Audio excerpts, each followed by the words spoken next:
Let's go. I wake up to a little bit of drool on my pillow, feel like it's gonna be a bad day. I'm tired of shit. Hello friends and my lovely viewers. Welcome back to the channel. Today, we will take a look at the new hybrid that came out. This hybrid is called Sunbolt and is a mix between the Harul clan and the Fulgur clan. We will check out her appearance first, before discussing her skills and traits. Let's get started. She looks kinda cool. Once again, we have a hybrid with white angelic wings.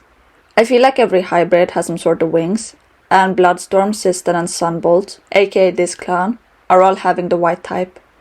Anyways, I'm guessing she must be an assassin mage type of champion, since the Harul clan are assassins and the Fulgur clan are mages. It is pretty clear with her appearance as well. The two thunder daggers are a dead giveaway of her being an assassin, and the rest of her appearance gives off a magical Fulgur vibe. Oh, I forgot to mention, she also got a tail and cute little braids. I like her looks a lot.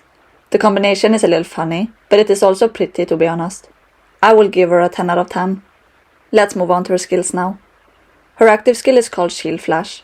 She will create a 6-second lightning shield that blocks damage equal to 15% of her max constitution. When the shield is active, it will release lightning at nearby enemies, which deals a total damage equal to 600% of her strength in total. If the shield is broken by the enemy, then all the nearby enemies will be stunned for 2 seconds. So the shield lasts for 6 seconds. It blocks some of the damage and deals some damage to nearby enemies. This is only while the shield is active though. If the shield is broken, then the enemies will be stunned for 2 seconds. The skill sounds alright. It is not overly impressive, nor is it bad in any way. It is kinda what we would expect from a hybrid champion. All the parts mentioned are a little bit over the top compared to normal champions. So yeah, let's move on to the passive now. This one is called Deadly Pursuit, and it says the following. When an enemy champion's constitution drops below 50%, our champion will teleport behind them and hunt them down until they die. During this, our champion will take 35% less damage from other enemies, become immune to control skills, and ignore fortitude when dealing damage. Each normal attack will increase your attack speed by 20%. 200% is the max.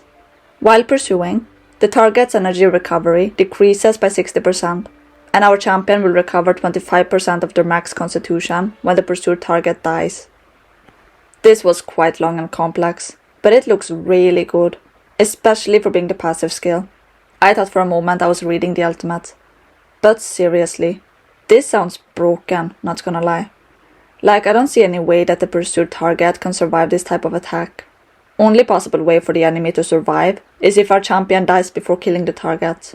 All we need for this passive to activate is for one enemy champion to get constitution less than 50%. Then our champion will teleport behind the enemy and chase him or her until the enemy is dead. And I think all the buffs and immunities will be super helpful in the end. Also, the target's energy recovery gets debuffed by about 60%. So the target will be pretty much useless even before dying. After the enemy dies, our champion will not be completely depleted of constitution either, cause she will gain 25% of her max constitution back. Everything is being covered up so nicely, don't you think? Well, if this was the passive skill, I really wonder what the ultimate looks like. Did they just make a broken hybrid champion? The ultimate is called Sword Dance.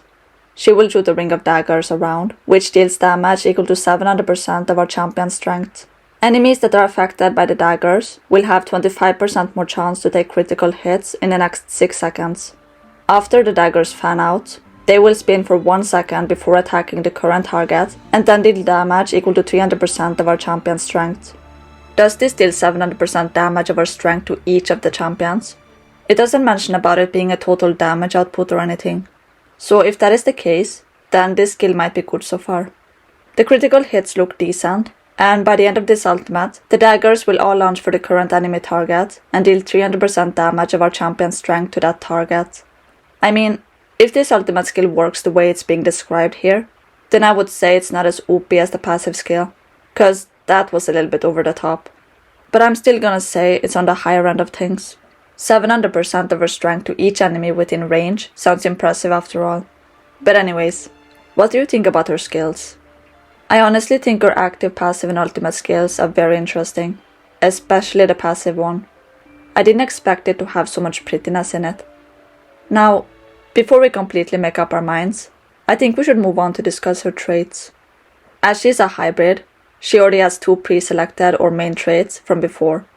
The Perseverance trait is from the Harul clan, while the Hulking trait is from the Fulgur clan. Perseverance will basically reduce the skill damage taken by the champions by 9.1%. And the Hulking trait will for the first 10 seconds of the battle increase all champion strength by 5%. After that, their strength will be increased by 2.1% every 2 seconds up to a total of 26%. This effect cannot be stacked. So those are perfectly suitable in my opinion. Now, as for the free slots, I am thinking the trait called Brutal will be completely necessary for it to deal more damage and all. Brutal will give her 45% more strength. So yeah, this will for sure benefit her active and ultimate skill a lot. As for the second trait, we would need something to make her durable. Thus, I would like to try Energetic for this slot. This will increase her constitution by 45%. Another reason to why we are suggesting Energetic is because most of her skills have stuffs that are based on or influenced by her max constitution. Now, the third and last slot can be a little more flexible. You can put either Honorable or Agile here, depending on your needs. Like, if you realize the champion keeps dying super fast in battle, then try Honorable for this slot. Honorable will increase the total damage reduction by 20%. So it is like having an extra layer of protection. While if your defense doesn't occur as a problem, then you can go for Agile. Agile increases the attack speed by 22%. By the way, making all these trait videos made me realize that I should make a Bulko related video soon, as it has almost completely changed the meta. Anyways, back to the topic. What do you think about this comp of traits? If you have any other suggestions, feel free to let us know in the comment section below. Now, what do you think about her as an overall hybrid champion? Do you think she's worth aiming for, or nah? I personally would love to try her out and see for myself if she's truly OP or not. But, thinking about the chances of getting this champion, I don't know. Like, they aren't exactly free to play. Getting the hybrids has always been the biggest hassle and most difficult task in Bloodline. It does make sense though, as most of them are the most powerful champions in Bloodline. That was all for today. Thank you everyone for watching today's video. If you enjoyed it, feel free to tap on the like and subscribe button. And do comment below if you have any questions related to this video or Bloodline in general. Have an amazing day you all, and I will see you guys in the next video. Take care, stay foxy, adios, bye!